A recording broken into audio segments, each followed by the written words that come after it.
कह रहा हूं कि तुम में इतनी तो सच्चाई और ईमानदारी होनी चाहिए कि तुम झूठ को झूठ बोलो, सच को सच बोलो। अगर कोई कहेगा कि 10 साल में बड़ा अंधेरा रहा है जब से नरेंद्र मोदी इस देश के वजीर आजम बने हैं, तो मेरी बात को जहन नशीन कर लो, ये अंधेरा बड़ा लंबा रहने वाला है मेरे अजीज दोस्तों और बुजुर्गों। इस अंधेरे को अगर खत्म करना है तो ये अंधेरा खत्म होगा कैसे? तुम्हारे इत्तेहाद से। ये अंधेरा खत्म होगा तुम्हारी दूरंदेशी से।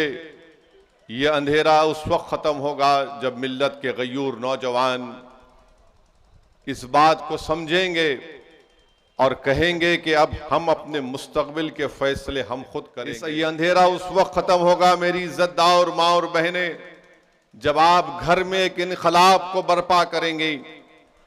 वरना याद रखो ये अंधेरा बड़ा लंबा रहने वाला है और सबसे ज्यादा नुकसान अगर किसी को इस अंधेरे से हुआ तो मिल्लत मजलूमा को हुआ। सबसे ज्यादा तकालीफ अगर किसी को उठानी पड़ी तो हमारे नौजवानों को उठानी पड़ी। कह रहा हूं कि तुम में इतनी तो सच्चाई और ईमानदारी होनी चाहिए कि तुम झूठ को झूठ बोलो, सच को सच बोलो, मगर तुम उतना भी नहीं बोल सकते। तुम जुल्म को जुल्म बोलो, तुम जालिम को जालिम बोलो, मगर आज की राजनीति भारत की ऐसी हो गई कि जुल्म करने वाले मसीहा बन चुके हैं और मजलूम जालिम बन चुका है। जिसकी मस्जिद को बर्बाद कर दिया गया वो बजाय मजलूम की आज जालिम बनाकर पेश किया जा रहा है। मैंने पार्लियामेंट में उठकर कहा कि हम भारत के शहरी हैं। हमारे बुजुर्गों ने अंग्रेजों से लड़कर इस मुल्क को आजाद करवाया।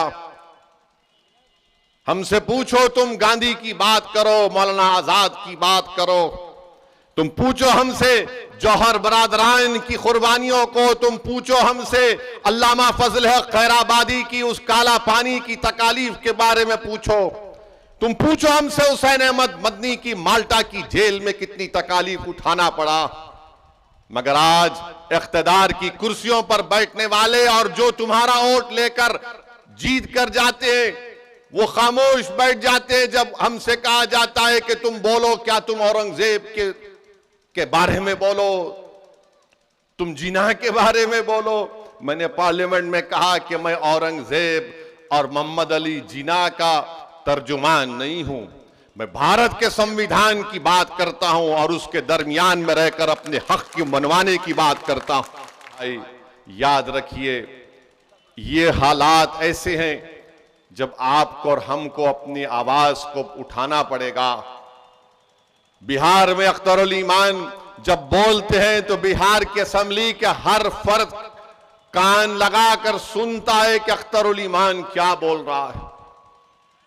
मैं आपको बताना चाह रहा हूं, मुझे भी बड़ी तकलीफ है, आपको भी बड़ी तकलीफ है कि आपने हमारे 5 विधायक को कामयाब किया, जिसको नीतीश कुमार और तेजस्वी यादव ने चारों को खरीद लिया। क्यों खरीदा उनको? क्योंकि वो नहीं चाहते थे कि कोचा दामन हो या सीमांचल की सरजमीन हो, यहां पर तुम्हारी आवाज उठे।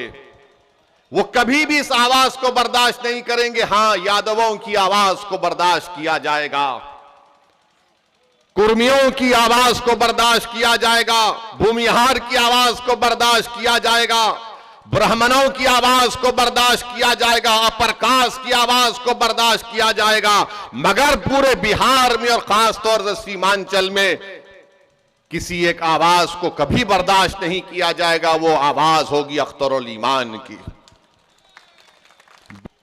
अख्तरुल ईमान की आवाज ना उठे, हां, बेईमानों को बर्दाश्त किया जाएगा। मेरे भाई बताइए, आप कैसे इंसाफ होगा? फिर भारत की राजनीति में कानून कहां बनाए जाते हैं? कानून बनाए जाते हैं विधानसभा में या फिर भारत की सबसे बड़ी पंचायत लोकसभा में।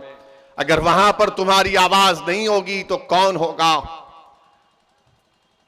आज आपने देखा कि लोकसभा के इस आखिरी सेशन में मैंने पार्लियामेंट में उठकर कहा, अगर आप मेरी बात से मुत्तफिक हैं तो मेरी बात बोलने के बाद आप नारा लगाकर बता दीजिए कि सच है या नहीं।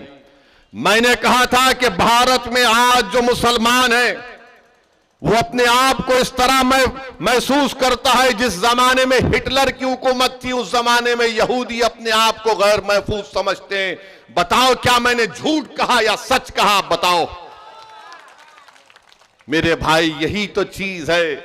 हुकूमत के सामने सच्चाई को बयान करना, उनको बताना कि ये हम सोच है, ये तकलीफ हमको हो रही है।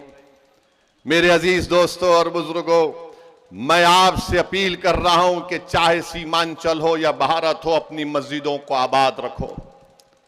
याद रखो, अपनी मस्जिदों को आबाद रखो। अपनी मस्जिदों को हमको हुक्म दिया गया, अल्लाह ने हमसे कहा गया कि अल्लाह के घर को वही लोग आबाद रखते हैं जो ईमान वाले हैं, जो किसी से नहीं डरते सिवाय अल्लाह के और जो आखिरत पर भरोसा करते हैं। तो अपनी मस्जिदों को आबाद रखो, चाहे तुम किसी मसलक के हो, मस्जिद तो अल्लाह की है ना। अपने मस्जिदों को आबाद रखो। 600 साल की मस्जिद मेहरौली की, उसको शहीद कर दिया गया बगैर कोई नोटिस दिए। कोई नहीं बोला। ये पूछना था इनसे, आप जिसको आपने अपना वोट दिया था, किसने मेहरौली की मस्जिद की बात की? असदुद्दीन ओवैसी ने, मजलिस इत्तेहादुल मुस्लिमीन ने बात की। किसने कहा कि जो कोर्ट का फैसला आया वो गलत है? असदुद्दीन ओवैसी ने कहा। जब कर्नाटका में हमारे बच्चियों से हिजाब छीन लिया गया, किसने कहा? मजलिस ने कहा। बताओ, जब सब मजलिस करती है और कहती है तो ये लोग बोलते नहीं ये मिले हुए हैं। अरे भाई, हम कहां मिले हुए हैं? तुम मिले हुए हो। तुमने नीतीश कुमार का साथ दिया तो आज बीजेपी सत्ता में है बिहार में। मैंने नीतीश कुमार को मुख्यमंत्री नहीं बनाया, तेजस्वी और लालू ने बनाया, और आज नीतीश कुमार मोदी के गोद में बैठकर चाय पी रहे हैं।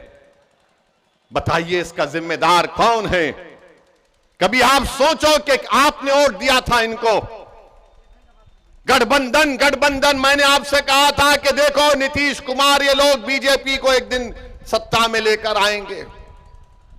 मैं बार बार आपसे कहता रहा, मगर आपके दिलो दिमाग पर गठबंधन का एक जादू छाया हुआ था। नहीं ओवैसी साहब, गठबंधन, मैंने कहा यह गठबंधन नहीं है, ये दोबारा सत्ता दे देगा बिहार में आरएसएस को, बीजेपी को। बताओ अब कौन जिम्मेदार है? मेरी शिकायत आपसे है, मेरी शिकायत तेजस्वी नीतीश मोदी से नहीं है।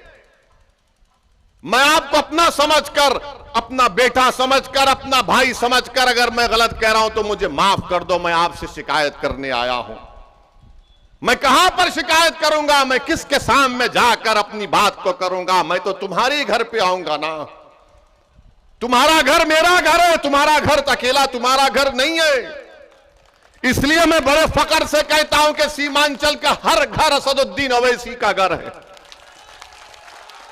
सीमांचल के हर नौजवानों के ख्वाब को पूरा करना अख्तरुल ईमान और हमारी जिम्मेदारी है। इसीलिए मैं अपनी शिकायत तुम्हारे सामने रख रहा हूं। सोचो मेरी इन बातों को। अगर इसमें सच्चाई है तो हमारा साथ दो, अगर तुम समझते हो ये झूठ बोल रहा है तो ठीक है। मैं जो कुछ कह रहा हूं मेरा रब जानता है कि मेरी नीयत क्या है। अरे हम इलेक्शन लड़ते हैं तो वोट काटने के लिए लड़ते हैं। आज आपने देखा, आज मीडिया वाले हमको बता रहे थे, हमारे दोस्त, कि लालू यादव ने कहा कि अभी भी हमारे दरवाजे नीतीशवा के लिए खुले हुए हैं। लालू ने कहा कि नीतीश के लिए हमारे दरवाजे खुले। लालू जी, पूरा घर ही दे दीजिए, नीतीश को बचा क्या है अब? हमारे घर के, आपका घर कहां रहा लालू जी? आप तो पूरा घर दे दिए। उस घर में अब नीतीश और मोदी बैठकर चाय पी रहे हैं। नहीं, नीतीश के लिए हमारे दरवाजे खुले हैं। अख्तरुल ईमान के लिए घर के दरवाजे बंद हैं, क्योंकि अख्तरुल ईमान सच्चाई को बयान करता है। आप बताइए किस तरह आपके वोट का गलत इस्तेमाल किया गया। अगर मजलिस इत्तेहादुल मुस्लिमीन के बिहार के विधानसभा में 5 की जगह अगर 12 विधायक जीत कर जाते तो मोदी हुकूमत नहीं करता बिहार में। अब के बार वो गलती मत करिए, 10 से 12 विधायक हमारे कामयाब करिए। पल्ला आपके साथ होगा, आप जिसको बोलेंगे वो मुख्यमंत्री रहेगा, जिसको आप बनाना चाहेंगे वो बनाएगा। मगर आपने बरसों इनका साथ दिया। अरे कितने साल, कितने 12-14 साल राजद की सरकार अख्तर भाई, 15 साल, 15 साल, और नीतीश कुमार पलटू मास्टर, इनके कितने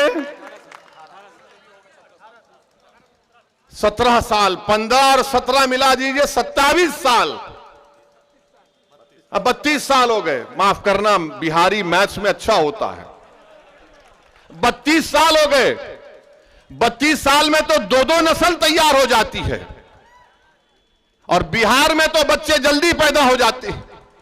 ये बीजेपी वाले बोलते हैं 32 साल हो गए, उसके बावजूद भी हमारे जो सफों में जो ये लोग कमजोर लोग बैठे हुए हैं, जो अपना ईमान बेचकर बैठे। अरे 32 साल ही तो हुए ना, 100 साल कहां हुए? 32 साल में कितने घर बर्बाद हो गए। 32 साल में सीमांचल में कितनी जमीन कट गई। 32 साल में कितने किसान बर्बाद हो गए सीमांचल में। मगर हमारे दिमागों में बात बैठी हुई है, नहीं भाई सेकुलरिज्म को जिंदा रखना है। सेकुलरिज्म को तुम नहीं जिंदा रख सकते। ये सेकुलरिज्म को जिंदा रखने की बात हो रही है। सेकुलरिज्म जिंदा उस वक्त रहेगा जब तमाम लोग अपने आप को महफूज समझेंगे, चाहे दलित हो, मुसलमान हो, आदिवासी हो। सेकुलरिज्म की बात ये लोग अपने बेटे को मुख्यमंत्री बनाना चाहते हैं। लालू, मेरा बेटा मुख्यमंत्री बन जाए तो बिहार का कल्याण हो जाए, मेरा बेटा मुख्यमंत्री की कुर्सी पर बैठ जाए तो सबका टन टनाटन फायदा हो जाएगा। मेरे भाई, ये कब तक खानदान और पानदान की राजनीति चलती रहेगी, ये आपको फैसला करना है। अख्तर उल ईमान का आपने हमेशा साथ दिया। अख्तर उल ईमान ही ने बता दिया आपको कि कैसे 4 तो भाग गए, बंदरों की तरह दीवार कूद कर भाग गए। मैं उन 4 को कह रहा हूं कि आओ, निकल कर आओ सीमांचल की सरजमीन पर और बोलो, वैसी के बारे में तुम में दम है तो बताओ, बताओ आके तुम लोग।